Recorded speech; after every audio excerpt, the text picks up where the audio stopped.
Hi guys, how are you all? Hope you're all safe at home and are able to manage the academic assignments during this lockdown period. Theory, I'm sure you're all able to manage very well through the online classes, but practicals may be a bit of a problem. As far as oral pathology subject is concerned, I just thought of helping you guys with the practical assignment, that is record writing, through small videos. My every video will have one histopathology lesion with the explanation of it and step-by-step instruction to how to go about drawing them. Please make use of them and I'm sure they will be of help to you. Thank you. See you all soon. Bye. Hi guys. Today we are learning to draw histopathologic diagram of pleomorphic adenoma. It's a most common benign salivary gland neoplasm, most commonly seen in association with parotid gland. This I'm sure all of you know. So when we are understanding the histopathology of this pleomorphic adenoma, we understand it in four components. The first one is the encapsulation. Since it's a benign tumor, it mostly is encapsulated. Second is the epithelial component of it.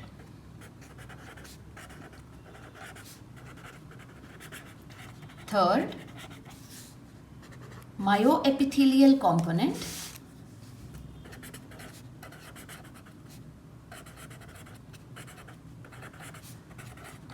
And fourth is the stromal component.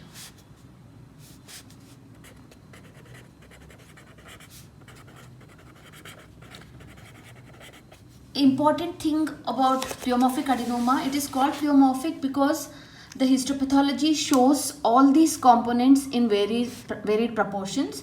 It has both epithelial component and connective tissue component admixed. That's why the older term for this particular neoplasm was mixed tumor. But now the recent concept is that all these connective tissue portions that we see and the epithelial component, all are epithelial in origin. So all these plethora of features that we see in pleomorphic adenoma are all from the epithelial and myoepithelial cells from which this tumor is arising. So now what do we see in encapsulation? Encapsulation is mostly it's either complete encapsulation. Histopathologically, generally what we see is either complete or partial, or sometimes there is no encapsulation, it is just well circumscribed. For all practical purposes, we will be drawing a part of encapsulation, either partial or complete, for the diagram purpose. Next is the epithelial component. Very characteristic in pleomorphic adenoma are the ductal components.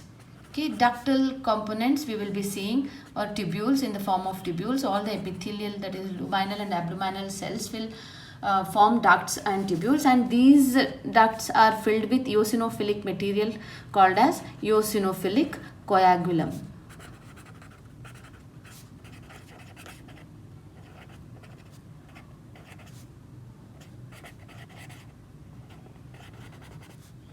Okay, pardon the error. Anyhow, this is eosinophilic coagulum that we see in pleomorphic adenoma inside the duct structures. Next is the myoepithelial component. All the features, all the varied features that we see in pleomorphic adenoma are all due to myoepithelial component. So these myoepithelial cells will be proliferating around the ductal components in sheets and strands. Both epithelium and myoepithelial cells are seen in sheets and strands. And also we will be seeing these myoepithelial cells either in spindle shaped cells, as in spindle shaped cells, or even plasma cytoid,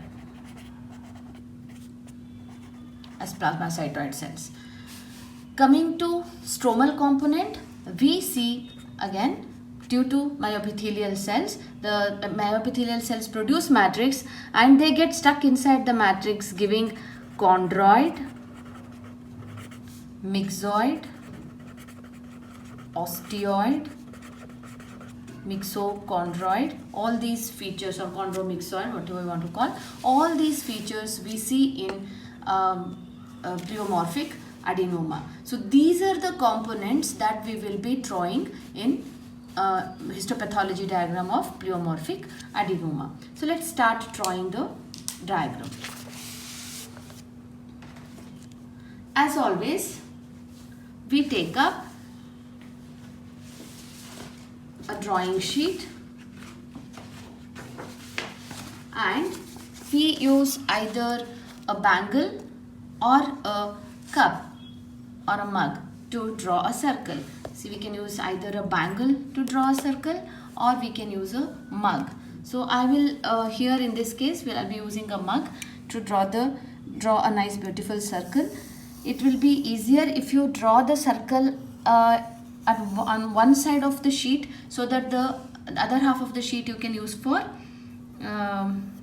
labeling. So this is how I have drawn the circle. Let's start with drawing of the pleomorphic adenoma diagram.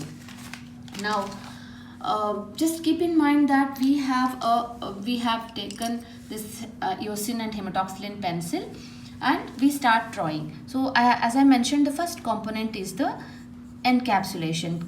Here in this diagram we just draw a part of the circle like this, inside the circle like this. We call it as encapsulation. Okay, so it is just a connective tissue capsule. Then we draw an area, few areas where we will be seeing ducts. So we can draw randomly distributed ductal structures like this. Okay, just a few ducts here and there distributed, and maybe some of them going like this. Okay, so it's these many ducts.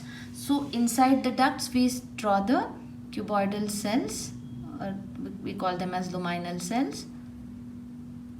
Okay, all these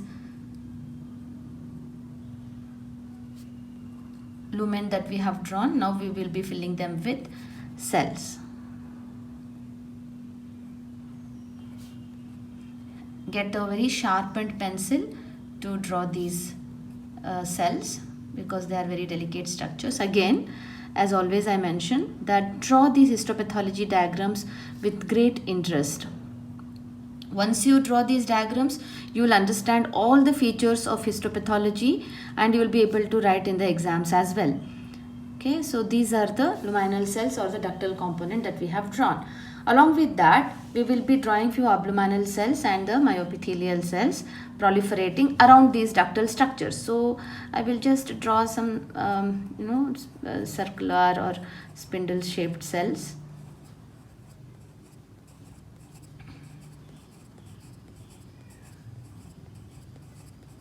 Okay, around these ductal structures. They are kind of in sheets or strands running from one duct to the other. Basically, they are surrounding the ductal structures, proliferating around them.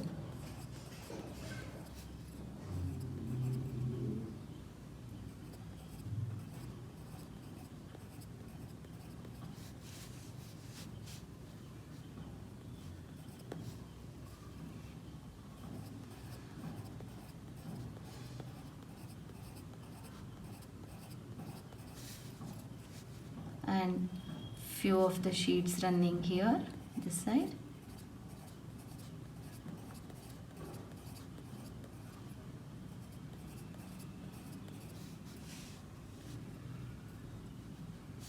And once we finish drawing them, we can start filling up them with the nucleus. So we just draw nice nucleus in every cell that we have drawn. Again, take care to draw nucleus in all the cells that you have drawn. Don't leave any cell empty.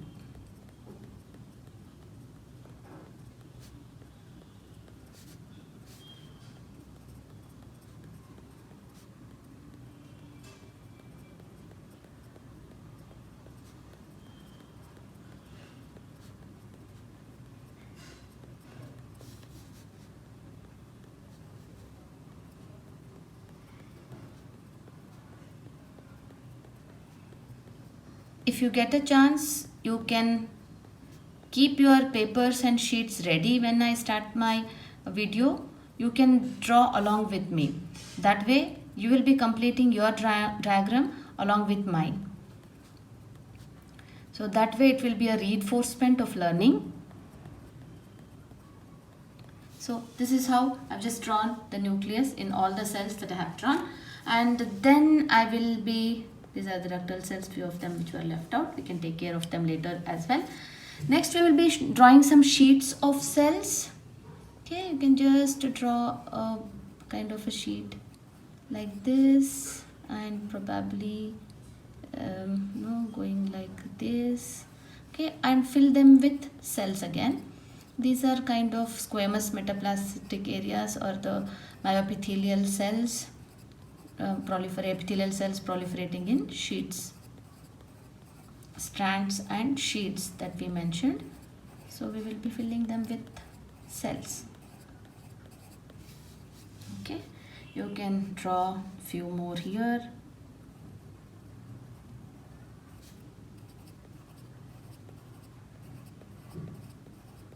Okay, and fill them up with nucleus.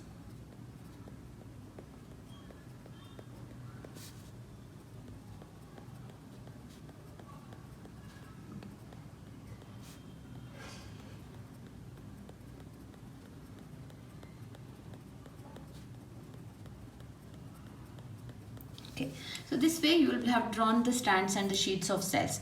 Now we have the next component, we call it as the eosinophilic coagulum, that we just fill these ductal structures with eosinophilic coagulum.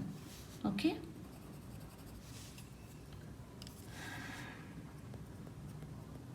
Okay. So this way we fill up the eosinophilic coagulum, which is also very characteristic and diagnostic of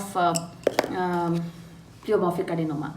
Next we go on to drawing the stromal component. We have drawn the epithelial component, the encapsulation, epithelial component and the myoepithelial component. Now we start drawing all the stromal components. So the stromal components that we mentioned were the chondroid area. So we just draw an area which will look like cartilaginous area with the cells scattered like this. No, they mostly look like this, cartilaginous cells kind of area. Okay, and we fill it up with basophilic, that is hematoxylin, shading with hematoxylin pencil. So this kind of represents histopathologically the chondroid area. Okay, take the edge of the pencil to do the kind of a shading in this chondroid area. Okay, so this is kind of chondroid area. Next we have to do say osteoid area. Next we will take up osteoid area.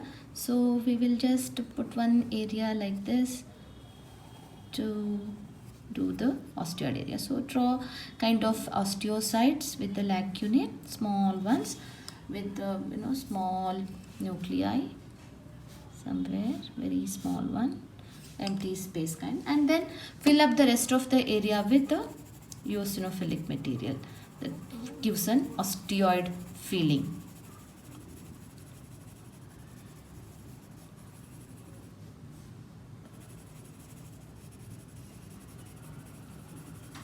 Okay, so this way we make the osteoid area, and then osteoid area we can also make in another small area here, probably another area of osteoid material like this. Okay, so just give a very realistic look to the histopathology diagram that we are drawing.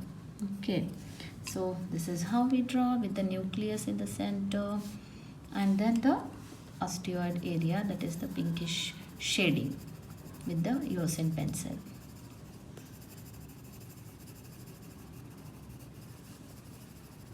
Okay. So this finishes the osteoid and the chondroid areas. Next we have is the myxoid areas. So we just fill this entire area with slightly pinkish and bluish shade. Okay, very slight pink.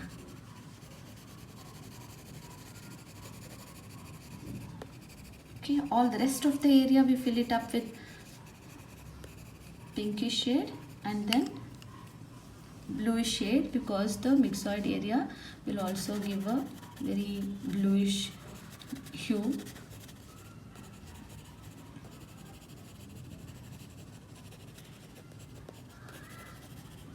Okay, like this. And then we will be drawing the stellate shaped cells. So we can just either draw a cross, small thin cross like this into mark to show that these are the myxoid cells, or you can even do the kind of a stellate shaped cells like this. Okay.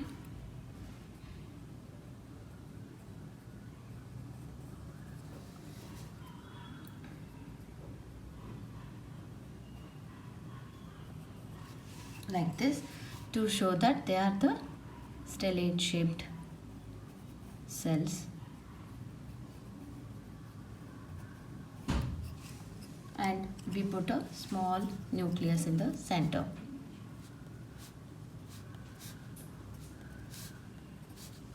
We can make more cells like this.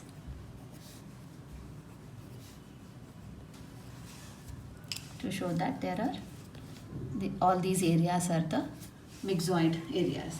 So this is basically the drawing of pleomorphic adenoma. If you want to show the coagulum area more prominently, you can draw another bigger duct, okay, and then fill it up with eosinophilic coagulum.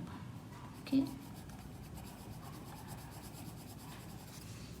So more prominent duct to show that it's filled with eosinophilic coagulum, more prominently seen. So this basically completes the drawing of pleomorphic adenoma. We'll start labeling. Of course, in the capsule you can put it's collagenous capsule, and you can put some nuclei. Okay, so we'll start labeling. This is the diagram of pleomorphic adenoma.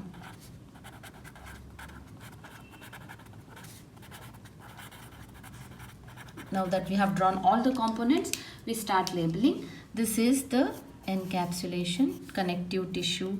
Write the full form of it, of course, connective tissue capsule. Next, this is the chondroid area. This is the osteoid area. This is the myxoid area. Okay. These are sheets and strands of epithelial cells. Sheets, strands of ductal and epithelial. Ductal epithelial and myoepithelial cells.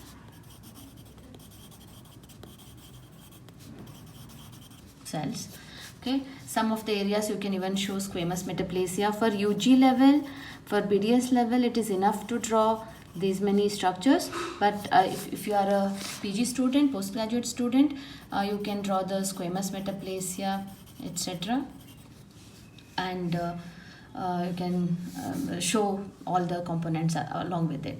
This is the ducts or tubules, ductal structures or tubules with eosinophilic coagulum. Okay, so this completes the drawing of pleomorphic adenoma. Any doubts, please feel free to ask, and hope it has helped you. Thank you. See you all soon with another diagram. Bye.